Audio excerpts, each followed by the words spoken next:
l'Empire romain enroulé autour de la Méditerranée remonte jusqu'à la mer du Nord. Cet ogre, repu de richesse, blasé de gloire, va entrer en sommeil. Il y a bien le réseau serré des voies romaines, des monuments, aqueducs, temples, arènes, arcs de triomphe, mais il y a aussi 22 empereurs en moins de 50 ans. Constantin va se convertir au catholicisme dont l'avènement prendra dès lors une tournure décisive. Le martyre des chrétiens, 30 000 à Rome, va cesser. L'empereur va faire de Byzance une nouvelle capitale qui prendra son nom. Constantinople, solidement retranché, est bien situé pour résister aux envahisseurs qui vont déferler sur l'Europe. De mauvais esprits iront jusqu'à soupçonner Byzance de ne pas être étrangère à ces migrations. Avec les respects de mon maître Théodose. Non, le compte n'y est pas. Ça ne va pas se passer comme ça. Et si j'allais faire une petite promenade du côté de Byzance, hein? Attendez. Pourquoi ne pas aller plutôt vers l'Orient? Il paraît qu'ils sont riches là-bas et on les dit sans défense. À Constantinople, Justinien vient d'être couronné empereur. Aux frontières, c'est la guerre avec la Perse et on triple les murailles de la ville. Justinien veut rendre sa splendeur à l'Empire.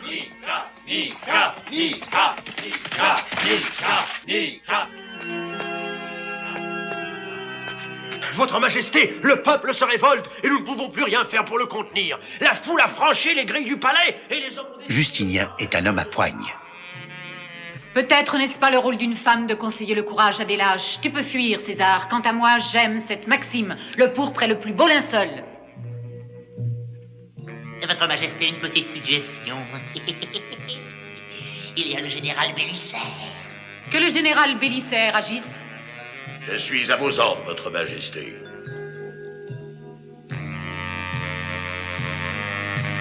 Attendez-moi.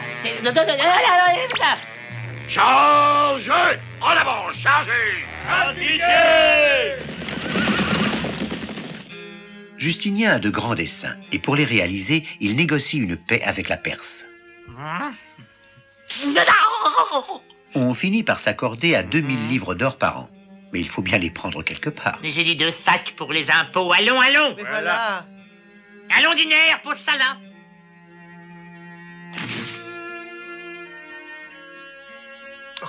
Oh.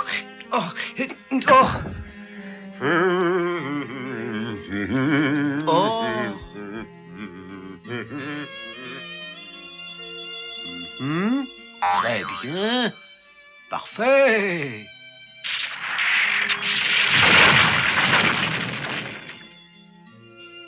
500 navires vont se diriger vers Carthage, l'Italie, la Corse, la Sardaigne et l'Espagne. À leur tête, le général Bélisaire. On a reconstruit Sainte-Sophie, et avant que la coupole ne s'effondre à nouveau, plaçons une parole historique. Cette fois, elle tient. Salomon, je t'ai égalé, cette fois elle tient. Justinien va construire des monuments sans nombre, et ces remparts géants vont résister à tous les assauts pendant près de 1000 ans. Les érudits de l'époque ont entrepris un travail monumental, mais comme d'habitude, l'impératrice Théodora n'est pas d'accord.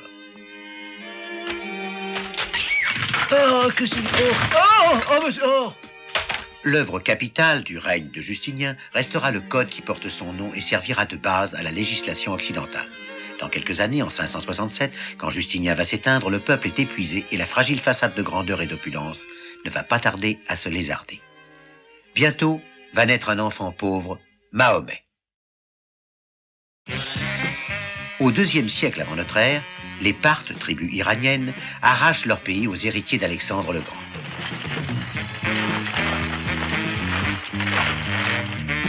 Puis les légions romaines seront tenues en échec par les flèches des cavaliers parthes.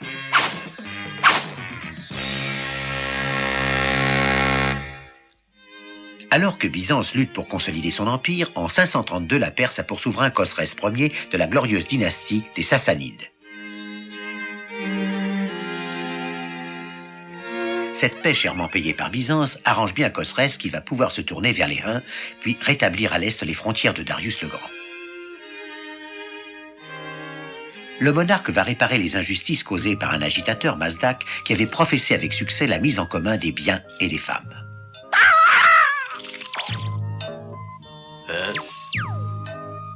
Mais rendre leur dû aux légitimes propriétaires... ne va pas toujours sans problème. Ces affaires réglées, on peut en revenir aux choses sérieuses, la guerre de Byzance. En 590, aidé par l'empereur de Byzance, Maurice, le jeune Khosrès II vient de regagner son trône. En cette même année, Mahomet a 20 ans, mais qui s'en soucie? Celui-là, le gros, il refuse de payer ses impôts. Jamais. Allez, prenez... Khosrès II se dénomme lui-même en toute modestie un homme immortel parmi les dieux et un dieu tout-puissant parmi les hommes, celui qui se lève avec le soleil et donne à la nuit ses yeux.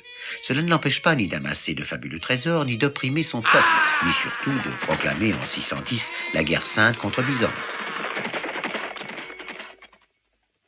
Khosrès, chéri des dieux, maître et roi de toute la terre, à notre serviteur imbécile et infâme Héraclius, roi de Byzance. Tu prétends mettre en Dieu ta confiance, alors pourquoi n'a-t-il pas sauvé de mes troupes Césarée et Jérusalem et Alexandrie?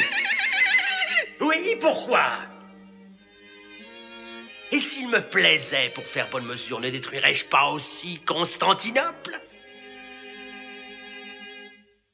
Et s'il me plaisait, ne détruirais-je pas aussi Constantinople?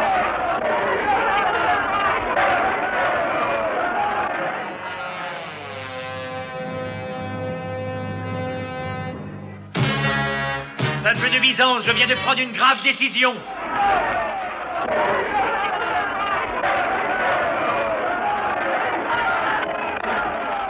Je proclame la guerre sainte contre la Perse. 622, une guerre de plus entre les deux empires qui va les mener jusqu'à l'épuisement.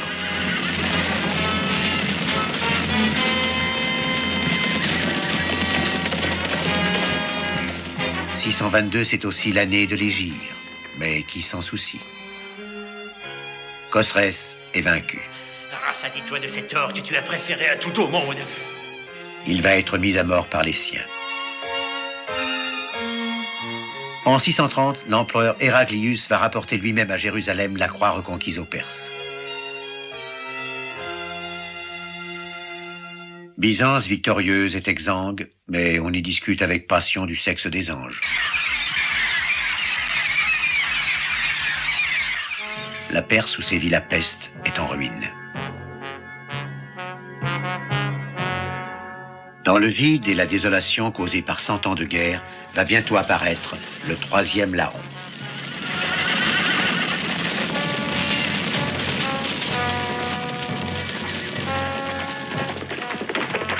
Et les populations épuisées devront s'habituer à l'ordre, accepter l'islam, payer tribut, et vous serez saufs.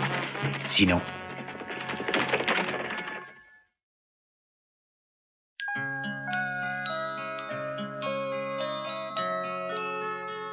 Dès son plus jeune âge, Mahomet étonnait par son sérieux.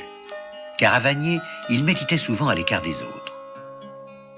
Au cours de ses nombreuses randonnées, il avait rencontré des prêtres chrétiens qu'il avait initiés au livre saint, ou des tribus juives dont il avait apprécié le monothéisme.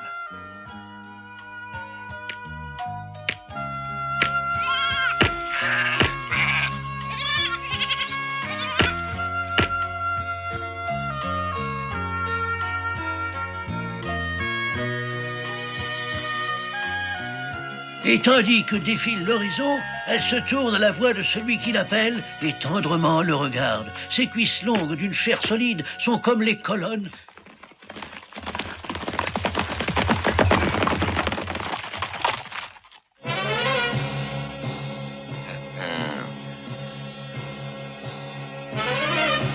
Allons voir ça de plus près.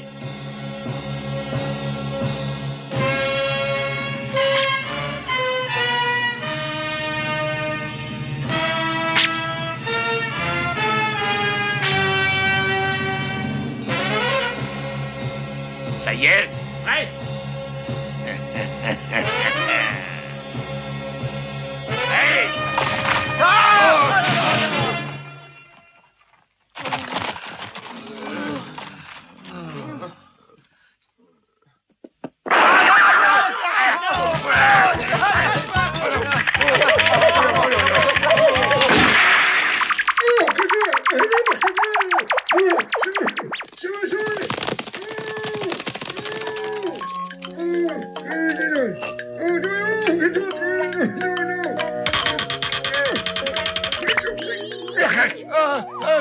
là, oh là, oh là, oh, oh.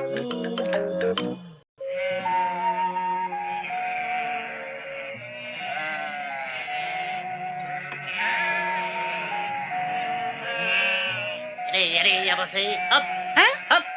Quoi? Allez, allez. Avancez. Dépêchons-nous. Avancez. Mais pourquoi fais-tu passer tes moutons au milieu des miens? Tu vois bien que ce troupeau n'est pas à toi, il nous appartient, ce sont nos moutons. Comment? Mais tous ces moutons sont à moi? Mais tu sais bien que ce n'est pas vrai. Les miens ont même un ruban autour du cou. Ah, attention, hein. Tu ne serais pas par hasard un voleur de moutons? Allez, allez, allez, allez, allez, allez, hop, allez, allez, allez, allez, hop, voilà. Oh bah tiens, il fait une...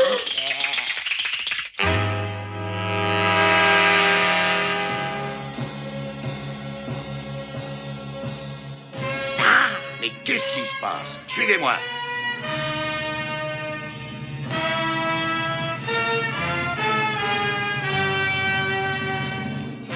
Il veut voler nos moutons. Ah oui? Venez par ici! Que l'on se saisisse d'eux!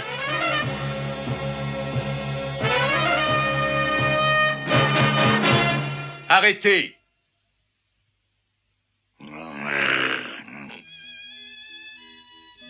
La présence de Mahomet, et peut-être aussi celle de ses nombreux caravaniers, en impose aux Forbans. Ils ont voulu nous voler en mélangeant leurs moutons avec les nôtres. C'est facile à voir, nos moutons à nous portent un ruban autour du cou. Je te crois. Allez votre chemin.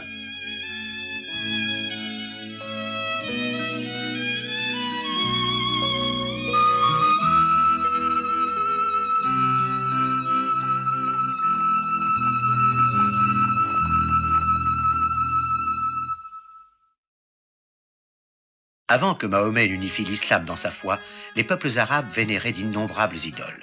Arbres, sources, étoiles, pierres. Pour la Mecque seulement, il y en avait 365.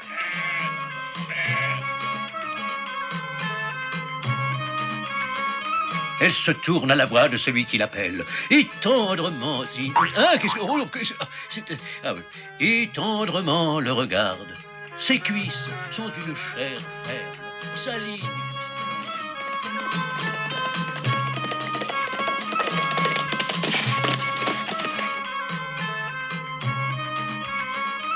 Pour ma protection.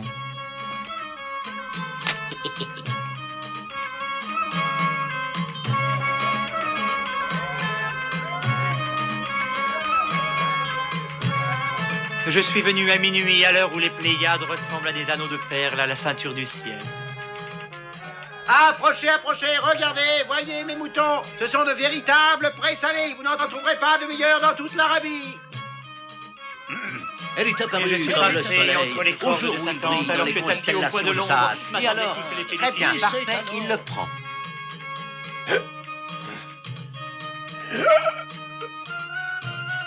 Sur ses épaules tombaient des boucles épaisses et sombres, grappes de dattes aux branches des palmiers. Qu'elle était belle, cachée sous son voile. C'est pas Et comme elle sûr. était gardée Et sous sa bercée par eux, tente, comme dans la plus pourtant elle m'accueillit. confortable des-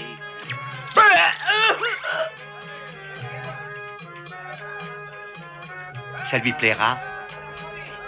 Entrée Alors à la elle dérobée, je l'entend. m'arrêtais, Elle se ébloui par tourne à la tant de voix de beauté. celui Je qui ne me lassais pas de la l'appelle. contempler. Et Mince était sa tendrement le taille, regarde. plus Ses élancée que cuisses la corde longues d'un d'une puits. chair Lisses étaient ses solide, jambes dressées comme des les roseaux colonnes effeuillés d'un à temple une grec. source.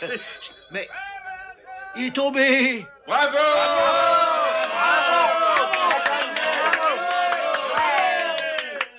On devrait acheter du grain. Attends, regarde qui est là.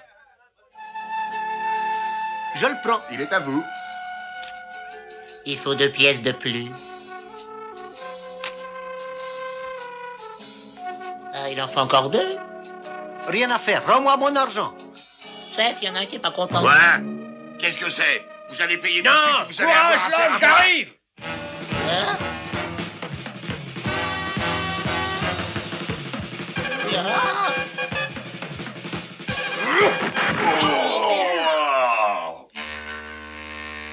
Hé, attention derrière toi. Ah, non! Je limite, le chef a été attaqué.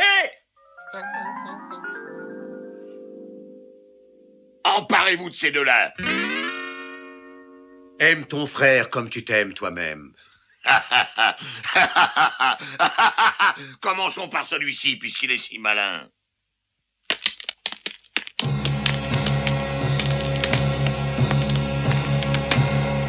D'autres compagnons me dédommageront de la perte. Un homme juste est lapidé Quoi? par des forbans. Il faut le défendre.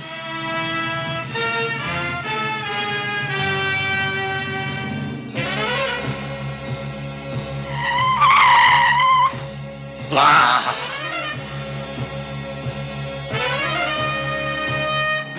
Oh, non, ah, non, ah, non, non.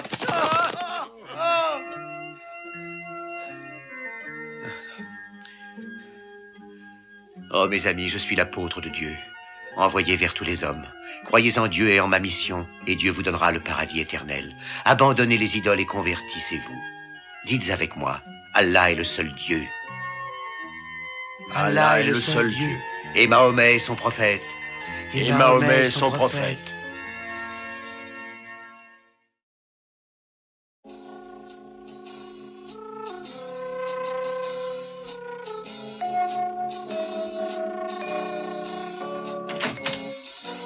Mahomet prêche la révolte parmi les pauvres de ce pays. Il veut détruire nos dieux et imposer une nouvelle religion dont il prétend être le prophète.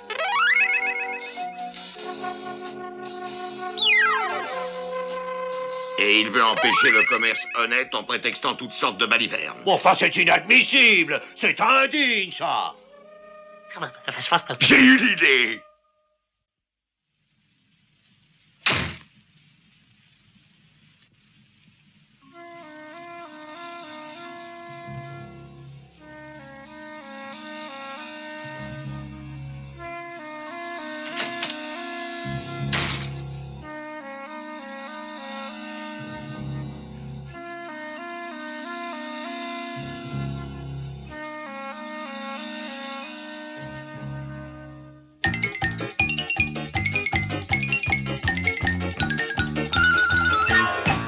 Il prépare un mauvais coup, j'ai tout vu, j'ai même entendu, il faut le prévenir. Il vous faut partir le plus vite possible, il dit vrai. C'est extrêmement grave. Si vous devez partir, ils sont peut-être déjà en chemin, ils sont très dangereux.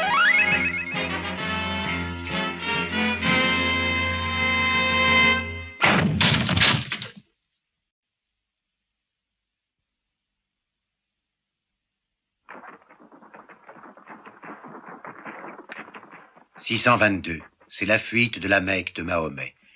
C'est l'hégire qui marque l'an zéro de l'ère musulmane. Le bourg de Médine, où Mahomet a trouvé refuge. Elle est apparue entre les deux pans d'un voile. À ces âmes simples, Mahomet va dicter une religion simple. Le monde est un fruit savoureux et frais, Dieu vous l'a prêté pour voir comment vous en jouirez. Dieu a dit, souvenez-vous de moi, je me souviendrai de vous. Il n'est pas un d'entre vous dont le siège ne soit prescrit par Dieu dans le feu ou au paradis.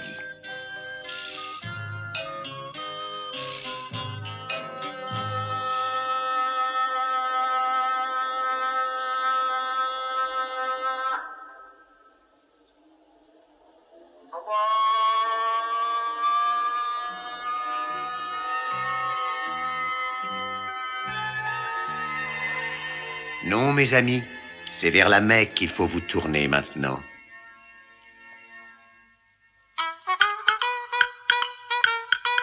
Halt! Qu'est-ce que c'est cette tenue? Il faut vous laver! Oh, bah, vous savez,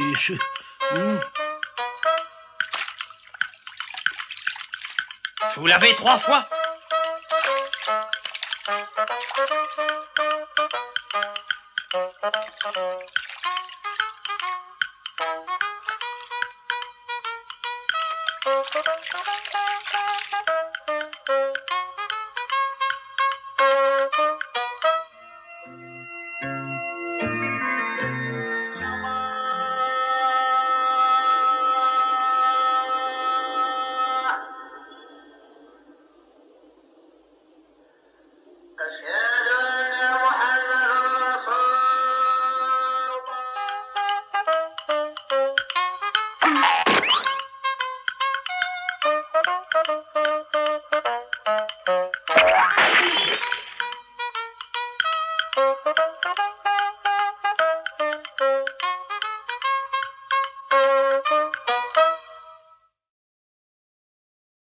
Ses ennemis de la Mecque n'ont pas renoncé à se débarrasser de Mahomet. Allez, en avant!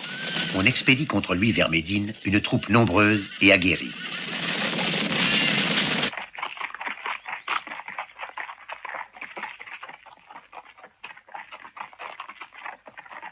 Mais Médine compte aussi de valeureux guerriers.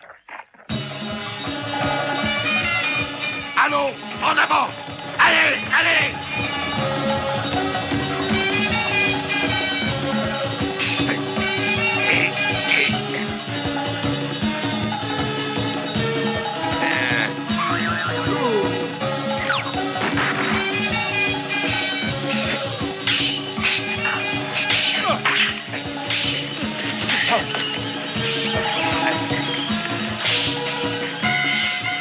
Le sort des armes restera longtemps incertain. Puis, Oh! Hé, attendez-moi! Attendez-moi!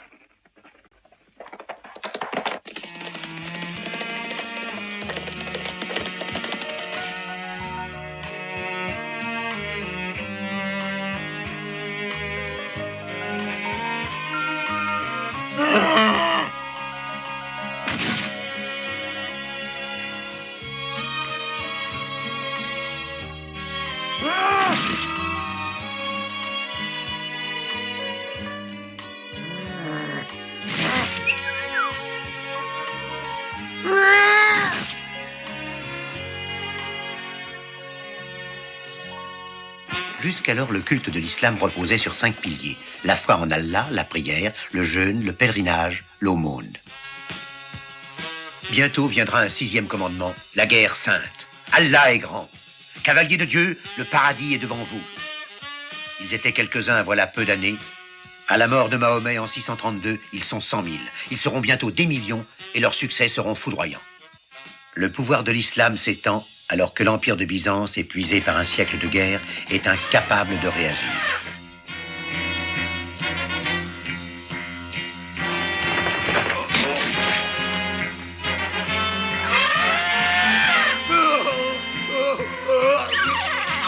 Et il en est de même pour celui des Perses.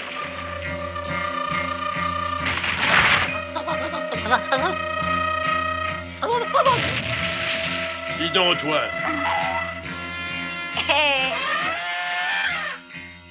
Les populations accablées d'impôts, parfois persécutées dans leur foi, accueillent souvent les envahisseurs en libérateurs. 649, Chypre. 651, Tiflis et l'Arménie. 654, Rhodes. En 674, on assiège Constantinople. Mais les assaillants connaîtront quelques menus problèmes. En 677, ils devront se replier. 698, Carthage. En 711, l'Afrique du Nord est conquise et en 715, ils parviennent alors jusqu'à Narbonne. En 717, la totalité de l'Espagne. En 720, la Gaule. En 732, les voici devant Poitiers.